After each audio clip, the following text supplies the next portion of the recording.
My fingers trembled as I stared at my father's text message, the white satin of my wedding dress rustling against the bridal suite's velvet ottoman. The words blazed from the screen. Final chance. Invite Jillian or find someone else to walk you down the aisle. A knock at the door sent my phone tumbling into the folds of my dress. Tessa? Miranda, my wedding planner, poked her head in. We need to finalize the processional lineup. Your father. There's been a change of plans. My voice caught, but I forced the words out anyway. The truth was, the change had started 3 weeks ago. Over a dinner I should have known better than to attend. That evening, crystal glasses clinked against bone china as my father topped off his second glass of Cabernet. The familiar scent of his beef bourguignon filled the dining room, but my stomach had twisted into knots the moment I'd walked through his front door. She's your sister, for God's sake. He set the wine bottle down with more force than necessary. The burgundy liquid sloshed dangerously close to the rim of his glass. This grudge of yours has gone on long enough. I pushed a roasted carrot around my plate, keeping my voice steady. The woman who slept with my fiancé 5 years ago doesn't get to celebrate my happiness. That was ages ago. Derek meant nothing to her. His fingers drummed against the white tablecloth. Family's family. You need to grow up and move past it. Past her sleeping with the man I planned to marry? The carrot snapped under my fork. Or past you telling me it was my fault for not picking someone with stronger character? I said what you needed to hear. He leaned forward, his face flushing. Now I'm telling you what you need to do. Jillian attends the wedding, or I don't walk you down the aisle. Simple as that. The dining room blurred. I blinked hard, refusing to let him see me cry. That's your choice? If Jillian isn't welcome, neither am I. He picked up his wine glass, his expression as immovable as it had been the day he'd blamed me for my mother's death. Your call. I went out since I couldn't breathe after this statement. I decided to go to my grandpa's house. I drove to Grandpa Walter's house with tears streaming down my face, muscle memory guiding me along streets I'd traveled since childhood. His porch light glowed like a beacon as I pulled into his gravel driveway. He opened the door before I reached it, his weathered face creasing with concern. I collapsed into his arms, breathing in the familiar scent of pipe tobacco and Old Spice that had meant safety since I was small. Some traditions aren't worth the pain they cause, sweet pea. He stroked my hair as I told him everything.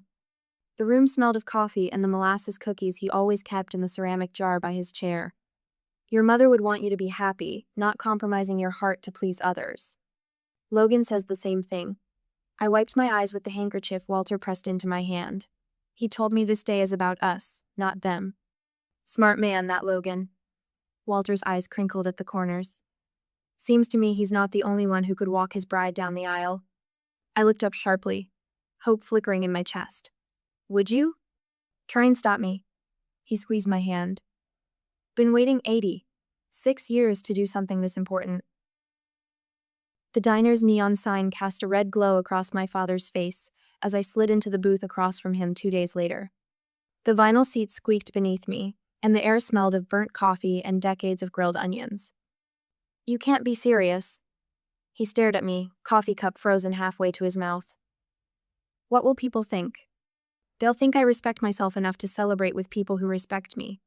The words came out clear and strong, surprising us both. His face darkened. This is ridiculous. You're acting like a child. Number, I met his gaze steadily. I'm finally acting like someone who deserves better than what you're offering. The coffee cup clattered against the saucer as he stood. Bills fluttered onto the sticky tabletop as he shrugged into his coat. You'll regret this. Maybe. I watched him stride toward the door. But not as much as I'd regret letting you hurt me again. The bell above the door jingled as it swung shut behind him. I caught my reflection in the window, remembering all the times I'd sat in the same booth as a little girl, desperate for his approval. But overlaying that image was someone new. Someone who had finally learned to approve of herself. The waitress appeared with a fresh pot of coffee. Refill, hon? No thanks. I gathered my purse, leaving my own coffee untouched. I've had enough. Sometimes the hardest person to stand up for is yourself. But once you start, everything changes. That's how I ended up here, in this bridal suite, with my father's final ultimatum glowing on my phone screen. Outside, guests were finding their seats. Somewhere, Walter was straightening his boutonniere, waiting to walk me toward my future. I picked up my phone one last time, typed 4 words, and hit send. I choose me. Goodbye. The memories strike out of nowhere while standing there in the bridal room to finalize the preparations, but this time the memory certainly has its place. Rejected by my father again and again. I remember the smell of Elmer's glue and sparkles filled the kitchen as I hunched over my Mother's Day masterpiece. Red macaroni hearts bordered the edges of the purple construction paper, and silver glitter dusted everything within reach. My tongue poked out in concentration as I carefully printed each letter. That's beautiful, sweet pea. Grandpa Walters steadied my small hand as we worked on the final word. Now remember, day has a capital D. My 8-year-old fingers traced over his pencil marks, determination making each stroke precise. The front door slammed, and heavy footsteps approached the kitchen. My father's shadow fell across the table. What's this mess? Douglas clicked his tongue, taking in the scattered craft supplies. His eyes landed on the half-finished card, and something in his face hardened. Cleaning this up will take an hour. She's making something special, Walter said, his hand warm on my shoulder. That's a waste of time and materials. Douglas yanked open the refrigerator, not looking at either of us. Your mother isn't here, Tessa. Glitter doesn't fix anything. The weight of his words pressed against my chest. Walter's fingers tightened on my shoulder, but I barely felt them through the numbness spreading through my body. Later that night, I tucked the unfinished card into my treasure box, buried beneath old birthday cards and pressed flowers. The glitter stayed on my hands for days, sparkling like teardrops in the sunlight. Years passed, but the pattern never changed. Every Christmas morning, Jillian's pile of presents towered over my modest stack of practical items. She squealed over designer purses while I unwrapped sensible shoes and school supplies. The Dooney and Bork! Jillian hugged the leather bag to her chest, her 12-year-old face glowing. Daddy, it's perfect. I smoothed my hands over the cardigan in my lap, studying the careful stitching instead of watching her twirl around the living room. The wool was soft, typical for winter. Just like the new vacuum cleaner standing in the corner with my name on the tag. Jillian has expensive taste, but she's smart. Douglas ruffled her hair as she paraded past his chair. She'll need to look professional when she's running a company someday. His eyes slid to me, dismissive. You'll probably end up a housewife anyway, Tessa. Better learn to clean. The years blurred together in an endless cycle. While Jillian sprawled on the couch watching MTV, I scrubbed bathrooms and folded laundry. She joined the cheerleading squad. I worked after-school jobs. She went to parties. I studied alone in my room. But Walter noticed. He slipped college brochures between my textbooks, helped me practice for the SATs when Douglas was at work. You're meant for more than this, sweet pea, he whispered as we pored over application essays at his kitchen table. Don't let anyone tell you different. The Thanksgiving I brought Derek home. Something shifted in Jillian's eyes the moment he walked through the door. She touched his arm as she passed, let her fingers linger. Love that jacket, she purred. Really shows off your shoulders. I watched her all evening, stomach churning as she found excuses to brush against him, to laugh too loudly at his jokes. When I went to bed that night, Derek said he needed to grab water from the kitchen. Hours later, I woke to an empty bed and muffled sounds from down the hall. The door to Jillian's room stood slightly open. Empty wine bottles littered the floor. And there was Derek, shirtless, fumbling with his belt as he stumbled backward into the hallway. Baby, wait, he slurred, reaching for me. I was drunk. She came on to me. It didn't mean anything. I backed away, bile rising in my throat. Behind him, Jillian lounged in the doorway, wrapped in nothing but a sheet. God, you're so dramatic, she drawled. Stop invading my privacy. My feet carried me to Douglas's study. He barely looked up from his newspaper as I choked out what happened. They're adults, he said, turning a page. You should have picked better. If you'd brought home a man of stronger character, this wouldn't have happened. Later that week, at the family Christmas party, I overheard Jillian bragging to our cousins in the kitchen. I stole Tessa's man in one night. She popped a chocolate-covered strawberry into her mouth, smirking. Wasn't even trying hard. That night I changed my phone number. Blocked their emails. Cut every tie I could. But the damage was done. Years later, I found myself studying old family photos, searching for answers in frozen moments of time. In every picture, the pattern was clear. Jillian front and center, beaming. Douglas hovering nearby, proud. And me, always slightly apart, half turned away, as if preparing for the next rejection. My fingers traced the edge of a photo from my high school graduation. Jillian had pitched a fit about having to attend, stealing focus even then. I barely recognized the girl in the image. Shoulders hunched, smile uncertain, desperately seeking approval she'd never receive. The truth hit like a physical blow. It wasn't just Derek's betrayal or Jillian's cruelty. It was a lifetime of being told I wasn't worth protecting, of being trained to accept scraps of affection and call it love, of learning that no matter what I did, I would never be enough. I set the photos aside, something shifting in my chest. The question that had haunted me for years finally crystallized. When does loyalty to family become self-destruction? At what point do you say enough? The answer had been there all along, written in glitter and macaroni, sealed in a box beneath my childhood bed. Sometimes love means knowing when to walk away. And finally, soon is the day when I am finally walking away. The buzzing phone jolted me from sleep. Red digits on my bedside clock glowed 2:17 a.m. I went back home after the preps and fell asleep, both physically and mentally exhausted. But now an unknown number wakes me up. My thumb hovered over decline before a nagging sense of responsibility won out. "Is this Tessa Grant?" A woman's voice, crisp and professional. "This is Sandra Chen from Mercy General Hospital. Your father was admitted an hour ago after suffering a stroke." The words hit like ice water. I sat up, sheets pooling around my waist. How serious? "He's stable, but..." A pause heavy with meaning. "He's asking for you." 5 years of silence stretched between that moment and my last conversation with Douglas Grant. 5 years of building a life without his criticism or Jillian's schemes. 5 years of finally breathing freely.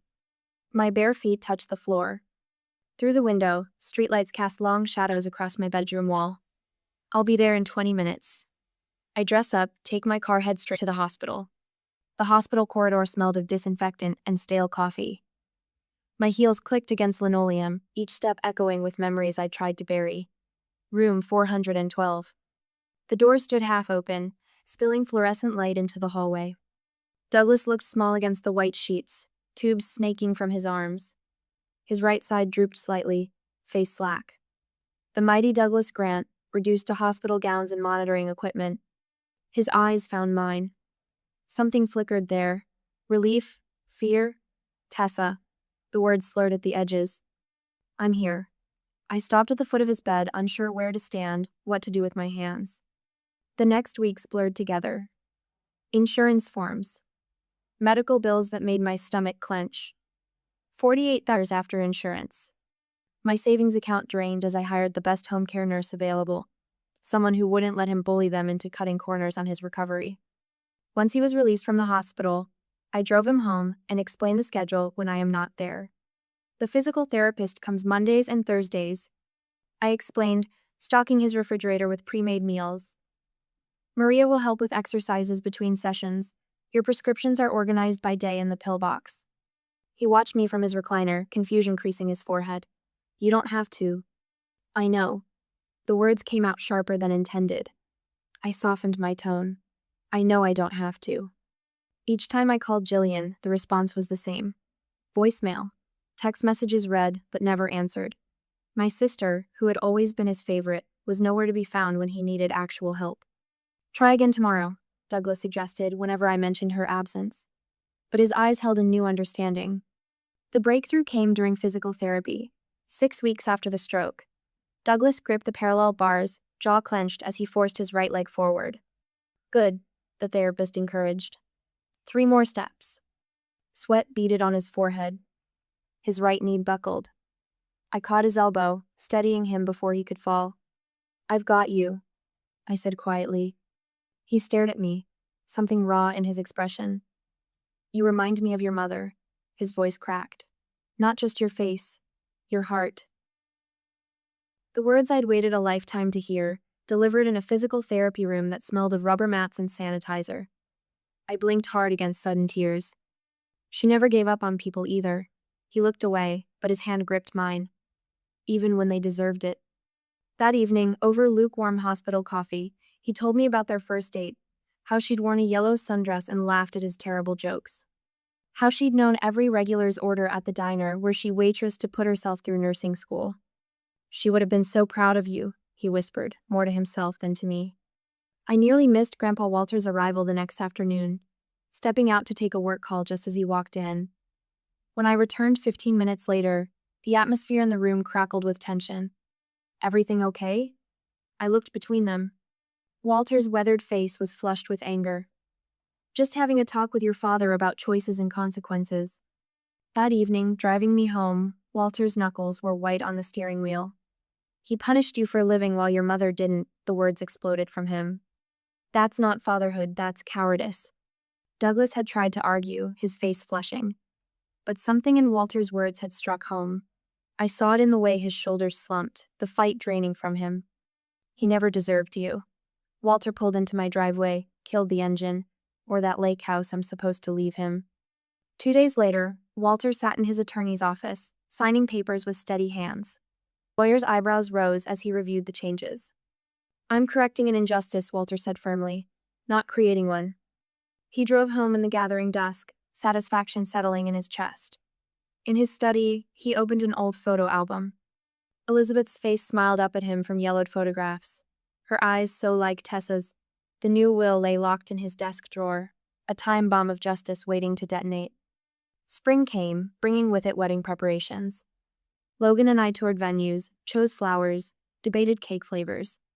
But one question on the wedding planner's form stopped me cold. Who will walk you down the aisle?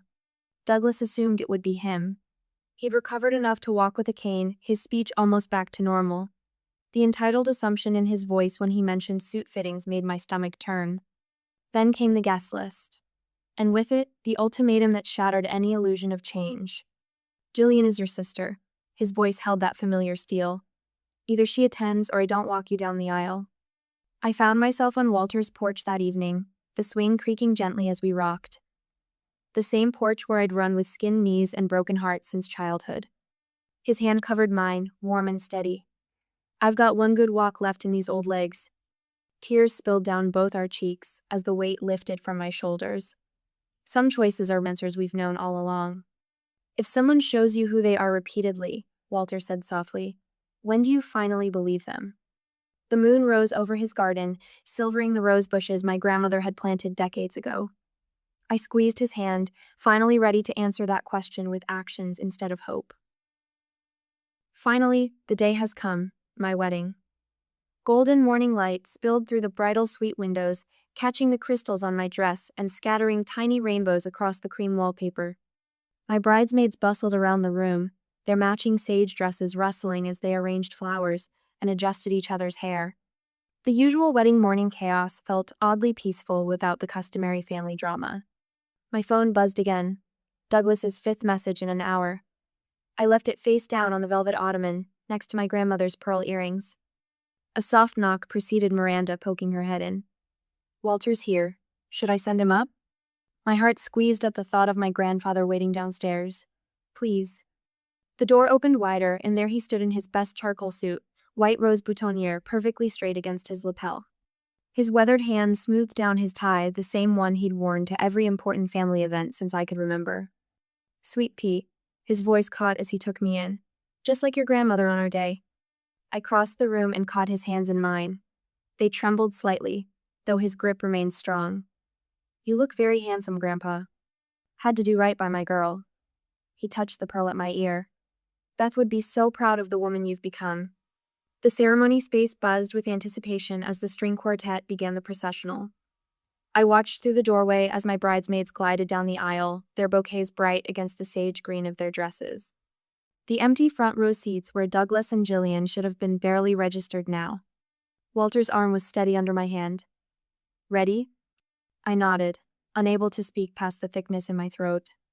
The guests rose as one, turning to watch our entrance.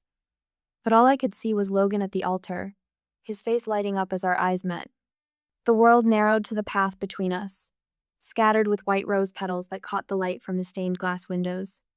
Walter's steps were measured and dignified beside mine. When we reached the altar, his voice rang clear and strong. I give my blessing to this union. The celebrant smiled. Given in love by her grandfather, Walter Grant. Logan's hand was warm as it closed around mine.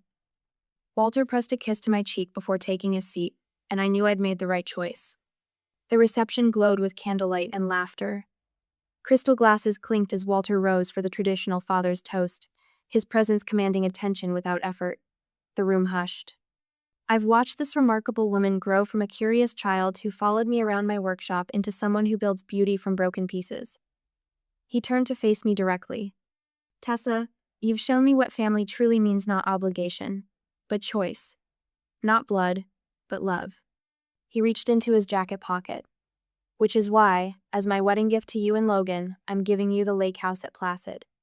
Gasps rippled through the crowd. Cousin Emily's fork clattered against her plate. Everyone knew Douglas had expected to inherit that property, the family's crown jewel, for 3 generations. Walter's voice cut through the murmurs. Of all my family, only Tessa has shown what family truly means. She deserves this legacy. Logan's parents enveloped me in a warm hug as soon as Walter finished speaking. We're so blessed to have you join our family, Susan whispered, her eyes bright with tears.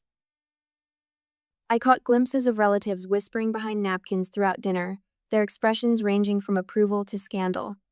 Emily's fingers flew across her phone screen, no doubt updating Jillian on every detail. But my friends created a protective circle of celebration around our table, their genuine joy drowning out the undercurrent of family drama. The DJ called for our first dance. Logan drew me onto the floor as the opening notes of At Last filled the air. I closed my eyes, letting my head rest against his shoulder as we swayed. You look peaceful, he murmured. I am. And it was true. The empty chairs didn't matter. The whispers didn't matter. This was our beginning. When the music shifted to the traditional father-daughter dance, Walter stepped forward. We waltzed too. What a wonderful world. His steps as sure as they'd been when he'd taught me to dance in his living room at age 12. Other couples gradually joined us, creating a swirl of motion and color across the floor. Look at you, Walter said softly. Truly happy at last. The photographer captured the moment, my head thrown back in laughter as Walter spun me under his arm, his face creased with joy. Logan appeared at my side as the song ended. This is the beginning of our family, he whispered. The one we choose to build. Late evening found me in the bridal suite, changing for our departure. My phone screen lit up with missed calls from Douglas. Walter watched as I silenced it and slipped it into my purse. He'll be waiting when you get back, he said quietly. Decide then. We ran through a shower of bubbles to our waiting car, cheers and well wishes following us down the drive. As Logan pulled away from the venue, I thought I knew exactly what would happen next. I was wrong. But I had 2 weeks of honeymoon to enjoy with my husband. I will think of the consequences later. Sunlight glinted off our rental car as Logan pulled into the driveway. The Hawaiian lei around my neck still carried the sweet scent of plumeria, a reminder of 2 perfect weeks away from family drama. Then I saw Himmy Father standing beside his Mercedes, arms crossed, jaw set in that familiar expression that had sent 8-year-old me scurrying to my room. Here we go, Logan murmured, squeezing my hand. My father's silver hair caught the morning light as he strode toward us. Deep lines carved valleys around his mouth, aging him beyond his 63 years. His clothing hung loose on his frame, as if he'd lost weight since the wedding. You've humiliated me in front of everyone we know. The words burst from him before we'd even closed our car doors. I lifted my chin, grateful for the inner peace our honeymoon had given me. I simply celebrated my wedding with people who support me. Support you? His laugh held no humor. I expected you to cave. No one walks away from family. Logan's presence steadied me as we moved toward the house. My father followed, his shoes scraping against the concrete with each angry step. Inside, the air conditioning raised goosebumps on my arms. Family photos from our honeymoon still waited to be hung, their frames stacked neatly on the coffee table. Logan positioned himself near the kitchen doorway, close enough to intervene but giving me space to handle this myself. Why do you hate me so much? The question I'd held back for 34 years finally broke free. What did I ever do to deserve this? Color drained from my father's face. His hands trembled as he gripped the back of our sofa, knuckles white against the fabric. You want the truth? For once in my life, yes. I didn't want a second child. Each word fell like ice. I urged your mother to abort. The room tilted. Blood rushed to my ears as he continued. When she died giving birth to you, I couldn't look at you without seeing my mistake. My legs wouldn't hold me. I sank onto the arm of the nearest chair, the wood digging into my thigh. So you punished a baby for being born? You don't understand. I understand perfectly. My phone buzzed in my pocket, another text from Jillian. I pulled it out, reading the vitriol she'd been spewing since the wedding. Look at this. I thrust the phone toward him. Screenshots of Jillian's social media posts filled the screen. Your precious firstborn mocking me for buying Walter's affection. Posts about how I manipulated an old man to steal their inheritance. His eyes skimmed the messages, something shifting in his expression. She's been doing this for years, I continued, undermining me to every relative who would listen, and you let her. Tessa. But here's what I can't figure out. I stood, my voice steadying.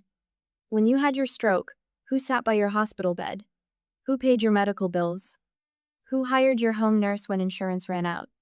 Silence filled the room like smoke. Where was Jillian? Did she visit even once during your recovery? His gaze dropped to the floor. Number. No, I echoed. Because she only wants what she can take. And you've been too blind to see it. I've been wrong about you. The words came out rough, as if dragged across gravel. About everything. Tears burned behind my eyes, but they weren't tears of joy. They were for the little girl who'd colored Mother's Day cards that would never be seen, who'd scrubbed bathrooms while her sister watched television, who'd believed for so long that she wasn't worth loving. Your apology comes 34 years too late. My voice caught, but I forced the words out anyway. This ends here. Don't expect help again. Ask your favorite daughter next time. He straightened, desperation replacing the anger in his eyes. We're still family. Blood means something. Yes, it does. I walked to our front door, pulling it open. But respect means more. He paused in the doorway, looking back at me. For the first time, I saw him clearly not as the towering figure of my childhood, but as a man who'd let grief poison 3 lives. The door closed with a soft click. I leaned against it, Logan's arms wrapping around me as the last of my strength crumbled. My phone pinged again, more messages from Jillian, then my father. With trembling fingers, I opened my contacts and blocked them both. The afternoon sun painted long shadows across our living room when Walter called. You did what I never had the courage to do, he said, his voice warm with pride. Sometimes loving yourself means letting go. I looked at the empty frames on our coffee table, waiting to be filled with new memories. Always thought forgiveness meant letting them back in. Forgiveness is for you, sweet pea. It doesn't mean giving someone another chance to hurt you. Outside, a neighbor's wind chimes caught the breeze, their gentle music drifting through our open windows. I thought of all the family photos I'd seen in Douglas's house, how I'd always stood slightly apart, as if some part of me had known even then that I didn't belong. But here, in this home Logan and I had chosen, surrounded by people who loved me for exactly who I was, I finally belonged somewhere. The truth settled over me like a warm blanket. Sometimes, the family you choose loves you better than the family you're born into. I touched my stomach, still flat but holding our future. I found out a month ago, during all the fuss, but I could not share with my father. This child would never know what it felt like to be unwanted. They would never have to earn their place in our hearts. Some chains are made of blood, but the strongest bonds are forged by choice. I'd chosen mine. Finally, I could breathe free. After reorganizing our home and working hard, we went to a house lake the following weekend. A warm breeze carries the scent of fresh paint and sawdust through the lake house windows. I run my fingers along the newly sanded windowsill, remembering how Walter taught me to fish from the dock below when I was 8. The old photos of him and Grandma Ruth watch over the living room from their restored frames, their smiles unchanged by time. Logan's footsteps creak on the wooden stairs. The contractor finished the master bath tile. He wraps his arms around me from behind, his palm settling over mine on the windowsill. Want to see? In a minute. I lean back against him, watching our friends unload folding chairs from their cars. The late afternoon sun sparkles on Lake Placid, painting everything in honey gold light. Can you believe this is really ours? Walter knew exactly what he was doing. Logan kisses my temple. Speaking of which, he called. Says he's bringing his special marinade for the barbecue. The gathering unfolds like a scene from someone else's life, the kind of easy family celebration I used to watch through other people's windows.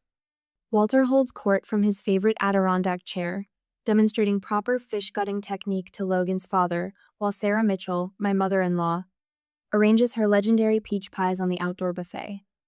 I bring my grandpa lemonade, settling into the chair beside him, watching our friend's children chase fireflies across the lawn. "Logan," Sarah's voice carries from the kitchen, "come help your father with the grill before he creates another charcoal disaster." I watch my husband jog toward his parents, their easy affection still a marvel after my own upbringing. The Mitchells have embraced me without reservation, including me in their Sunday dinners and holiday traditions as if I've always belonged. The screen door slams, and Mark, Logan's college roommate, emerges with his toolbox. "Ready to tackle that nursery painting tomorrow?" He grins, dropping into a nearby chair. "I've got a steady hand with trim work." My hand drifts to the slight swell beneath my sundress. "As long as you don't mind working around the renovation crew, they're finishing the built-in bookshelves." "The more the merrier." Mark raises his beer. "This little one's going to have the best room on the lake." The evening deepens into twilight, citronella candles casting warm pools of light across the deck. I excuse myself to check the dessert table and find an envelope propped against the pie dishes. The handwriting on the front stops my heart. Douglas's distinctive slant. The letters pressed deep into the paper as if written months ago and carried around before mailing. My feet carry me to the dock automatically. The water laps beneath the weathered boards as I sink onto the bench where Walter first taught me to bait a hook. The letter feels heavy in my hands, weighed down with words I'm not sure I want to read. The paragraphs inside are short, stark in their simplicity. No excuses for decades of coldness, no demands for forgiveness. Just the plain truth of his failures laid bare, ending with 6 words that crack something open in my chest. "You deserved better than I gave." A postscript mentions Jillian moved to Seattle after their final argument. The distance feels right somehow, like the universe finally acknowledging what my heart has known for years. "Thought I might find you here." Walter's familiar shuffle on the dock brings comfort as he eases down beside me. The letter trembles in my lap. He wrote months ago. My voice catches. Never sent it until now. Walter's arm settles around my shoulders, solid and warm in the gathering dark. "Forgiveness isn't about them, sweet pea. It's about freeing yourself." I lean into his embrace, my hand finding the gentle curve of my stomach. This little one will never doubt they're loved, not for a single day. "Just like their mama." Walter's voice roughens. "Beth would be so proud of the woman you've become, so proud of the mother you'll be." Stars emerge one by one over the lake, their reflection dancing on the dark water. The letter rests in my pocket, acknowledged, but not defining my future. Behind us, laughter and conversation drift from the house, the sound of chosen family, of love, freely given. "Hey, little one," I whisper to my unborn child, watching our dual reflection in the gentle waves. "Welcome to the family we chose, the one we're building together." The breeze carries the scent of Sarah's peach pies and Walter's grilled fish, mingled with wood smoke and summer roses. From the deck, Logan calls my name, his voice warm with love and promise. I stand, offering Walter my hand. It's time to rejoin our people, the ones who show up, who stay, who choose us every day. The ones who make family mean something real at last.